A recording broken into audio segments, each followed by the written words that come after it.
দেখতে পাচ্ছ পুরোপুরি ভেঙে নিয়ে মোটামুটি 50 থেকে 100 মিটার ভেঙে নিয়ে চলে গেছে। আর এখন যে ব্যবস্থাটা আছে নৌকা করে পারাপার হচ্ছে দেখতে পাচ্ছ, এইখানে দাঁড়িয়ে আছি নিচেটা। আর এই মোটা জিনিসটাকে ভেঙে ফেলা মানে কতটা জলের প্রেসার ছিল। এই সময়টা মানে সবুজে সবুজে খুব সুন্দর লাগে, কিন্তু একদম এখন দেখো ধান ক্ষেত পুরোপুরি সম্পূর্ণ ডুবে আছে। এই guys, welcome back to my channel. তো কেমন আছো তোমরা? আবার একটি নতুন ভিডিও নিয়ে চলে এসেছি। তো আজকে আমরা যে পরিস্থিতির, যেখানটা কঠোর পরিস্থিতি হয়েছিল সেই জায়গাটায় এসেছি, যেটা হচ্ছে বলাই চক, যেটা 24 ফুট দিয়ে এলে বলাই চক করে। এই যে বলাই চকের এই জায়গাটায় আছি, এখানটা যে হানাটা হয়েছিল সেই হানাটা তোমাদেরকে দেখাবো। আগে তোমরা চ্যানেলটা সাবস্ক্রাইব করে নাও এবং ব্লগের বাইরে লেটেস্ট ভিডিও পাওয়ার জন্য। অবশ্যই আমি বন্যার প্রত্যেকটা আপডেট নিখুঁতভাবে দিচ্ছি, আর কিছু যদি ভুল থাকে, কিছু কিছু জায়গায় ভুল হয় তো সেখানটা আমি ক্ষমা প্রার্থী। আমি পুরো ভিডিওটা আজকে শেয়ার করবো তোমাদের এই জায়গা থেকে, মানে এই বলাই চকের থেকে এই যে রাস্তার ব্লক হয়ে গেছিলো, মানে এই ব্লক হয়েছে, সেই এই রাস্তাটা কোথায় যাচ্ছে এবং এর বিকল্প কি আছে, তো সব কিছু শেয়ার করছি। এই পুরো জায়গাটা দেখো, এই পুরো জায়গাটা দেখো। আজকে ঝকঝকে রোদ বলে বেশ ভালো লাগছে, কিন্তু এদিকে চাষবাস সব নষ্ট হয়ে গেছে। দেখো যত ধান চাষ হয়েছিল সব কিন্তু নষ্ট হয়ে গেছে, মানে জলের তোর এত ছিল। এই দিকটা থেকে বাঁধরা ভাঙার ফলে এই দিকটা পুরোটা রেস্ট ছিল, খুব ভালো রকম রেস্ট ছিল, আর খুব ভালো জল ছিল, প্রচুর পরিমাণে জল ছিল, তো নষ্ট হয়ে গেছে। এখন জল প্রায় কমে গেছে, কিন্তু হানাটা তোমরা দেখলে বুঝতে পারবে। তোমাদের যেখানটা হানা হয়েছিল বলছিলাম, এই হচ্ছে সেই হানা।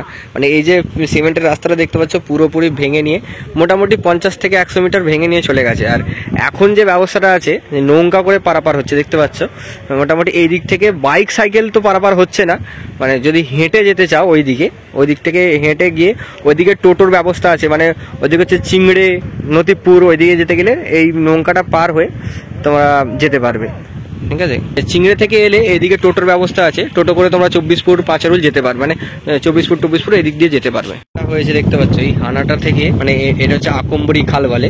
আর এই আকম্বরী খালটা যাচ্ছে এই যে এইটা বেরিয়ে যাচ্ছে। আর ঠিক এই যে জঙ্গলটা দেখতে পাচ্ছি, জঙ্গলটার পরই হচ্ছে মুন্ডেশ্বরী নদী, ঠিক আছে। আর এই দিকে যে বাড়িগুলো দেখতে পাচ্ছ এখনো পর্যন্ত জলমগ্ন হয়ে আছে, মানে এখনো পর্যন্ত বাড়ির ভেতর বা বাড়ির বাইরের রাস্তাগুলো এখনো পর্যন্ত জল আছে, ঠিক আছে। আর এই যে সাইডে একটা সিমেন্ট, এইটা দিয়ে চলে যাচ্ছে নতিপুর, চিংড়ে চলে যাচ্ছে।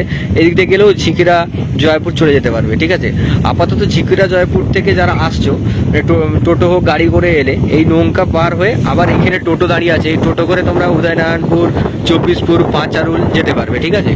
আর এই যে নৌকাটা দেখতে পাচ্ছ এক্ষুনি আসবে, একটু যদি জুম আউট করে দেখাই, এই যে দেখো নৌকা করে ওই দিক থেকে মানুষ এদিকে পার হচ্ছে, তারপরে আবার এইদিকে টোটো ধরে আবার পাঁচারুল বা উদয়নারায়ণপুর যাচ্ছে।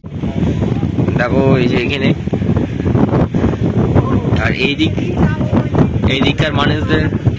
এদিককার মানুষদের খুব হয়রানি হয়েছে। এখানে ঠাকুমা বাজার টাজার করে নিয়ে এই যে নৌকা করে পার হবে। এইদিকে মানুষজন মাছ ধরছে, ঠিক আছে।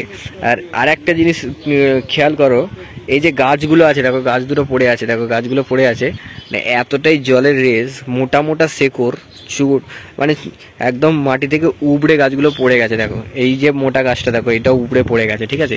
আর দুটো জিনিস লক্ষ্য করো, এখানে জুম করে দেখাই আমি। এই যে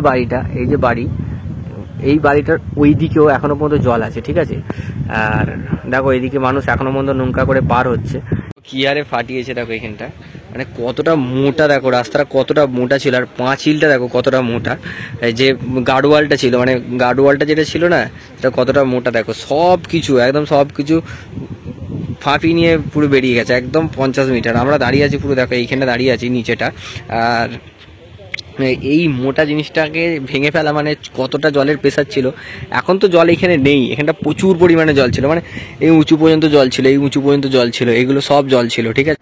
এখানে বিরাট বড় হানা হয়েছিল, এই হানাটা এই যে রাস্তাটা আমরা সোজা যাচ্ছি, এই রাস্তাটা যাচ্ছে একদম 24 ফুট পাঁচারুল, সোজা গেলে ধারাসিমুল, বন্দাইপুর চলে যাচ্ছে।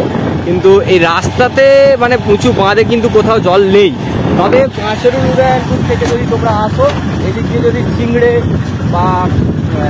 চিংড়ের ঘাট বা টিএস বলে ওই জায়গাগুলো, নতিপুর বা এই দিক দিয়ে কেউ যদি জয়পুর যেতে চাও, তাহলে ওই বলাইচক হানা পর্যন্ত আসতে পারবে। এখান থেকে টোটো করে এসে আবার তোমরা ওই যে হানাটাকে নৌকা করে টোপকে পার হয়ে তারপর আবার ওই দিক থেকে টোটো পাওয়া যাচ্ছে, ঠিক আছে। এটা হচ্ছে মেন আপডেট।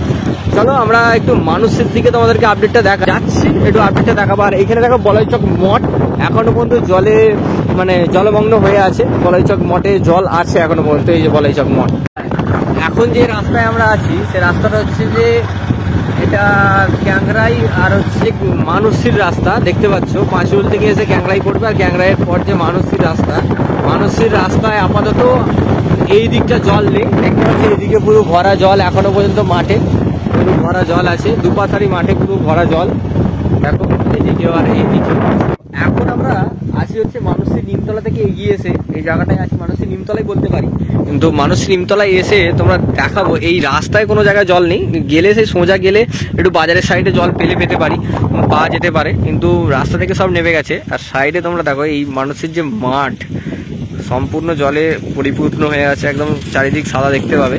আর এইখান থেকে পুরো জায়গাটা তোমরা যদি দেখো অন্য সময় এসে, মানে পুরো জায়গাটা যত দূর তাকাবে না ধান খেতে ভর্তি থাকে, মানে পুরো সবুজ। এই সময়টা মানে সবুজে সবুজে খুব সুন্দর লাগে, কিন্তু একদম এখন দেখো ধান ক্ষেত পুরোপুরি সম্পূর্ণ ডুবে আছে, সম্পূর্ণ ডুবে আছে ধান ক্ষেত। আর এই দিকটাও যদি দেখাই আমি, যদি সাইডে আমার এই সাইডটা মানে যে সাইডটা দেখাচ্ছে না তার বিপরীত সাইডটা যদি দেখাই, এই সাইডও দেখো পুরোপুরি জলে ভর্তি, এক কোমর জল দেখতে পাচ্ছ, দাদা আসছে, এক কোমর জল একদম পুরো জলে ভর্তি চারিদিক। আর এখনো মধ্যে জল আছে। একটা লাস্ট আপডেট দিই, ওই যে বলাইচকের যে হানাটা হয়েছে, নৌকা পার হচ্ছে, ওখানে পার হতে 5 টাকা, আবার আসতে 5 টাকা, মানে যদি যা আসা করো 10 টাকা লাগছে। আর এইটুকু আপডেট আজকে দেওয়ার ছিল এই ভিডিওর মধ্যে। যদি ভালো লাগে থাকে বা আপডেট কিছু উপকার পেয়ে থাকো, সাবস্ক্রাইব করো, লাইক করো, শেয়ার করো, কমেন্ট করো, আর শেয়ারটা অবশ্যই করে দাও। তোমার একটা শেয়ারে যদি যে বন্ধুটা ওই দিক দিয়ে যাবে তো তার উপকার হবে অবশ্যই। চলো আবার একটু নতুন ভিডিওর সাথে দেখা যাচ্ছে। ভালো কিছু সবাইকে ভালো করে জানি।